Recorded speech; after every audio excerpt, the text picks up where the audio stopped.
Hello everybody and welcome to episode 6 of my 500% threat with Randy Random. My name is Icon. Last episode we faced the march of the snow hares.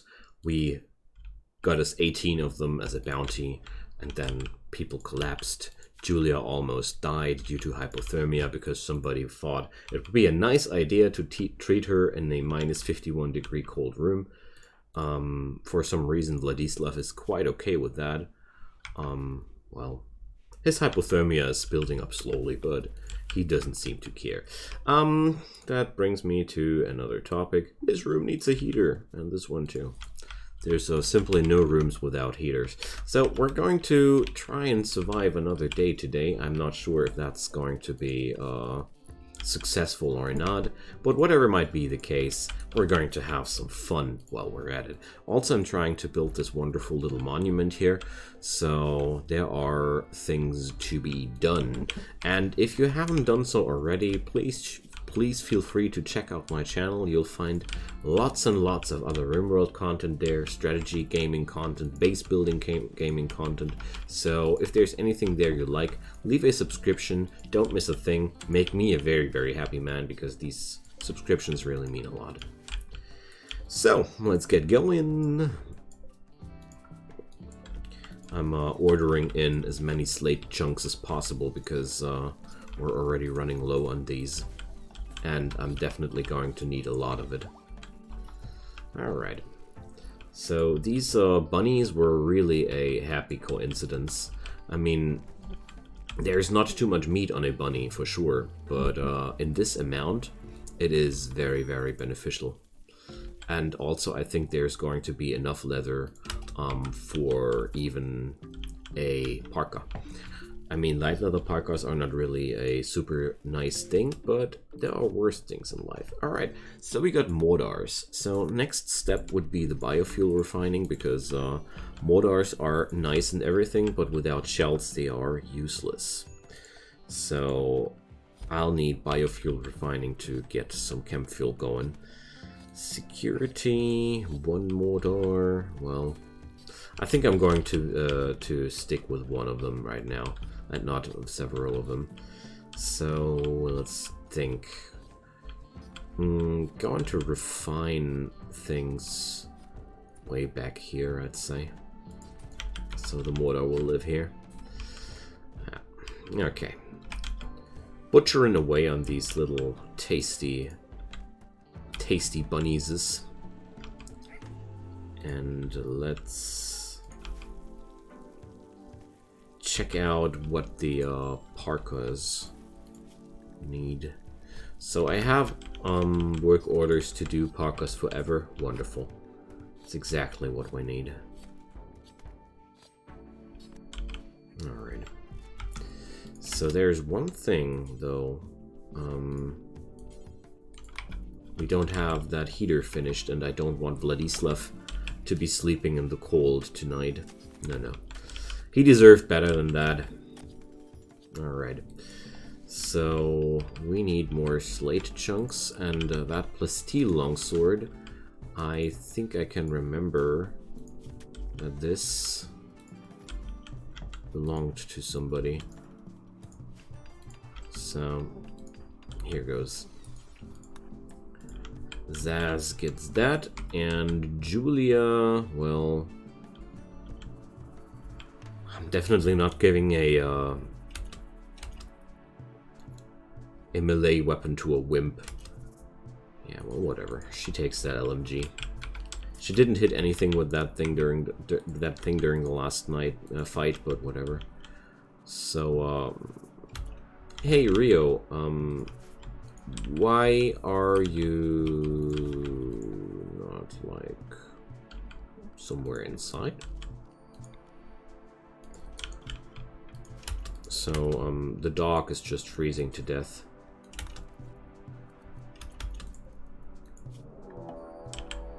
And we're getting sieged by the southwestern Heror. I think we're having other things on our minds now than tending the dog. So this is really nasty, because this is a large siege. This is one of them sieges you normally face during the later stages of the game, and this is very, very early. Okay, so none of my people is truly insulated against these temperatures outside, except for Ocelot. Alright, at least one of them. But the others, well, minus 29, minus this, minus that.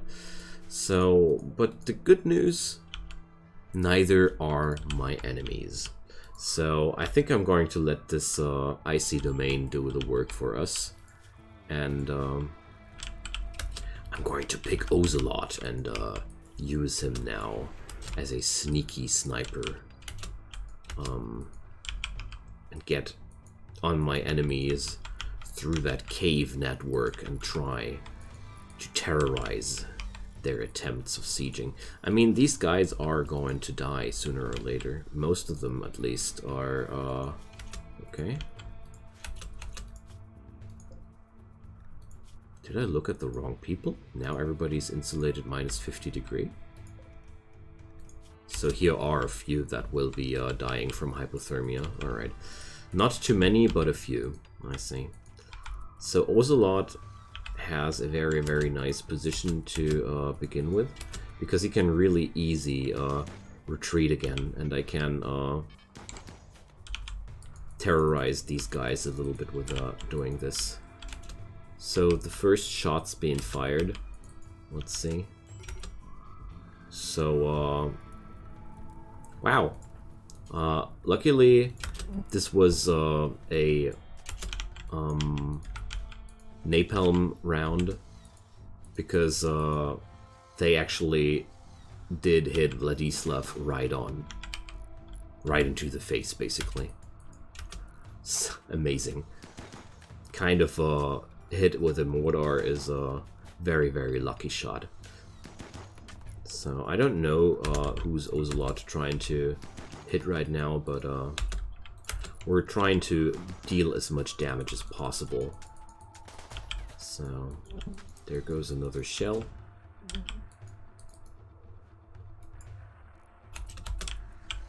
And missing the base entirely. Alright. So now both mortars are set up.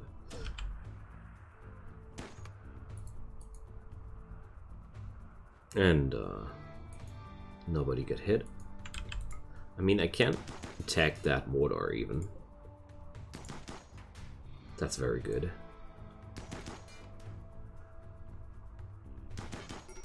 Alright.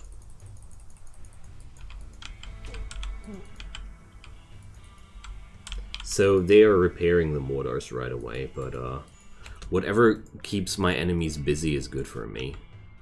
But Ocelot needs to go home now,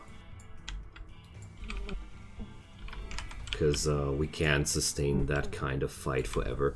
And I'm just going to let the hypothermia do a part of the dirty work here for me, because few of those people will just die outright here. So we're just repairing whatever gets hit. I just hope that we're not going to lose too many of my things here.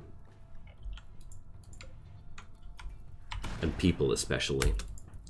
Because, you know, the fire extinguishing thing is one thing, but those lucky shots when they hit somebody directly are a completely other thing. So alright, how's Ocelot now? Well, hungry. Okay.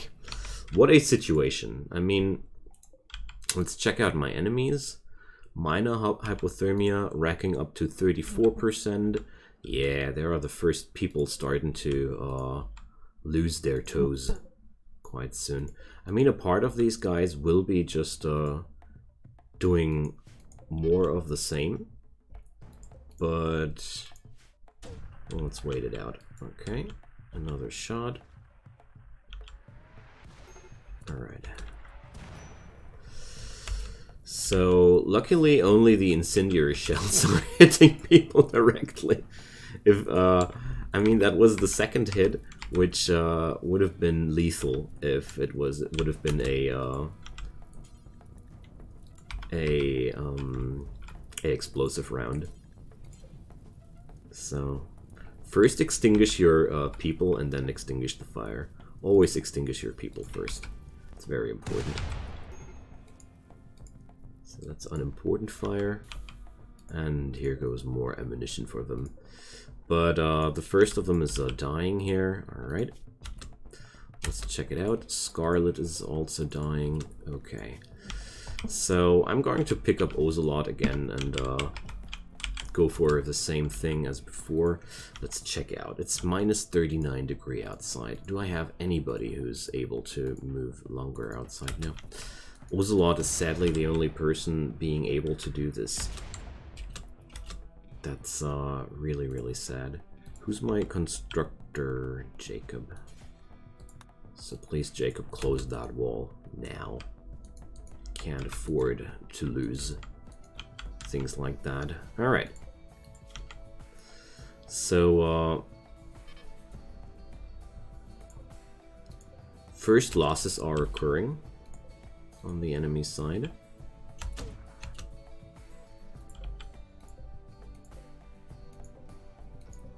But not in the necessary tempo.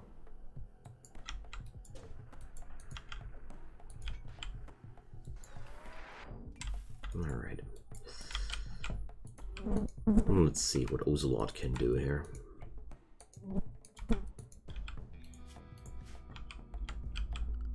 I mean, the most nasty thing about Ocelot, his insulation is that high. He could just even sleep outside without any problems. Alright. Oh well.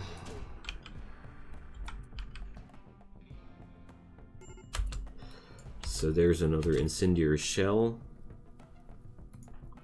Tending to king.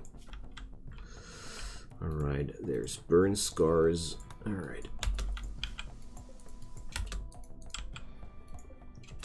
They are repairing their mortar now? Yeah, sadly. There's one thing I'm hoping for, and that's the explosiveness of mortars. Oh boy, there we go. There's one thing I could do though. Oh, I have grenades and I'm not using them, silly me. So Mick is definitely going to die soon. Alright.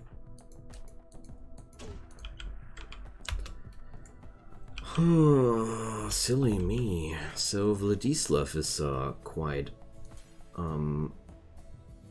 Vladislav is also incapable of violence. So...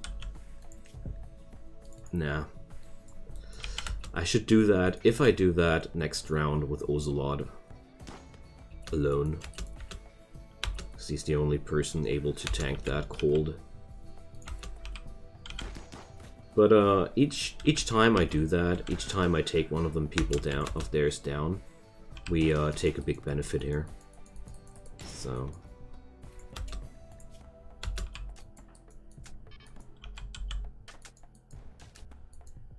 there we go.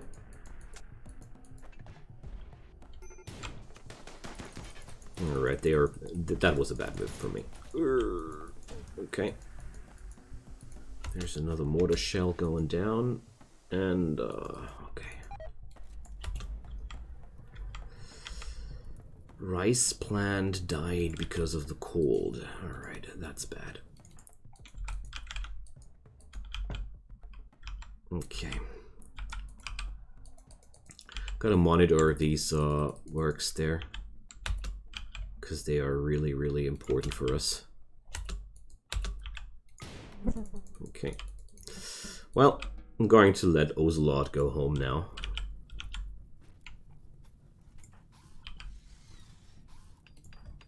Wow, look at how fast they die.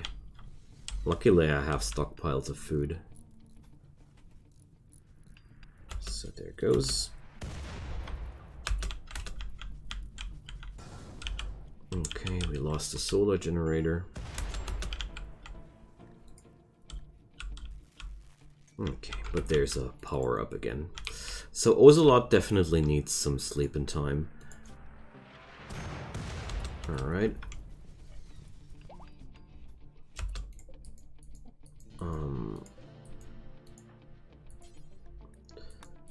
So where's the roof? Missing.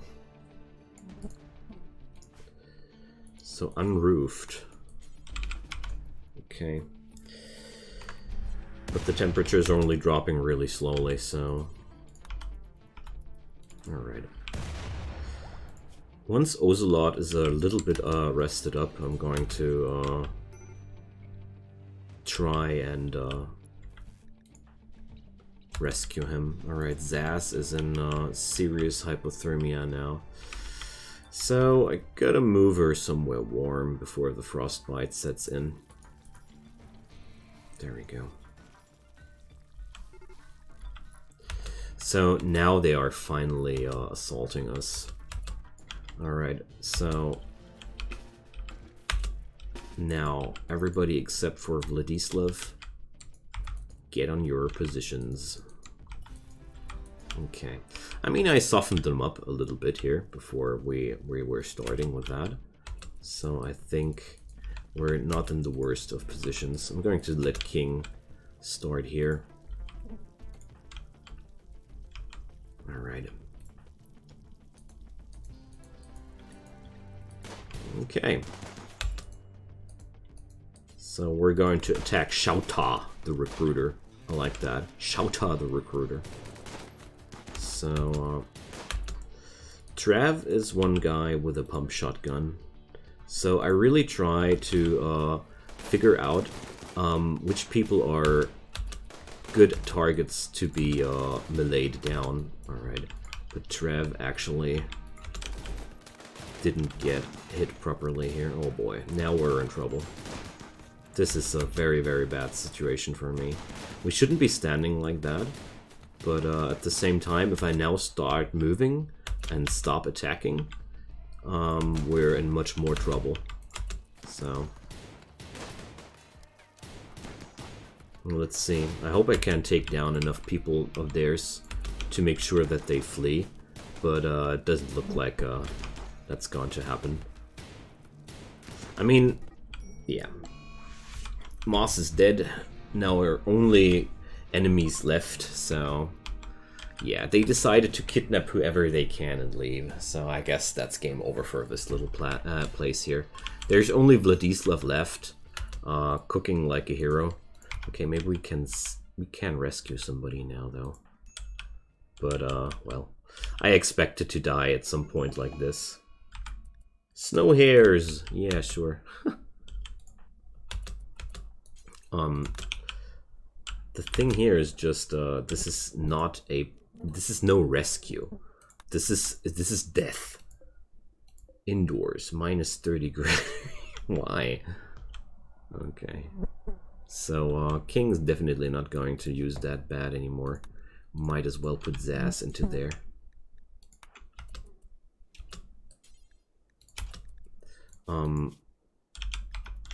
But with Vladislav's medical skills, yeah. So the other guys are getting okay. Ocelot. I could try and rescue Ocelot. He's going to die in 4 hours, anyways. But maybe we're able to tend to him before he dies. Death in 2 hours. Let's see. And there's an infection for Ocelot. So, just to make sure that he's not going to move anywhere. Alright. But it doesn't look like... Alright. So Vladislav is now alone. And I can only say the big mistake from my side was, why the heck didn't I use those grenades?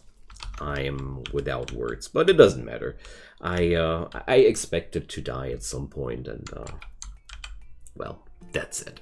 So this series finds an end here at the hands of a siege. Well, how anticlimactic that was. Well, I think I could have done better, but whatever might have been the case, I hope you guys enjoyed this little series. I think it was quite an epic ending, to be sure, but to be true. Well, you know what I want to say. It was quite an epic ending. It was a big shootout. I should have played this one here better, and this one here with the grenades I could have played better. But hey, it's all a learning process, and I'm quite happy whenever I learn something. This was a very, very nice experience. And thanks so much for watching. So feel free to leave any comments if you want to, or leave a subscription if you want to make me really happy. You know the drill. And apart from that, I hope we're going to see each other on some other video of mine, and have a wonderful day, and goodbye.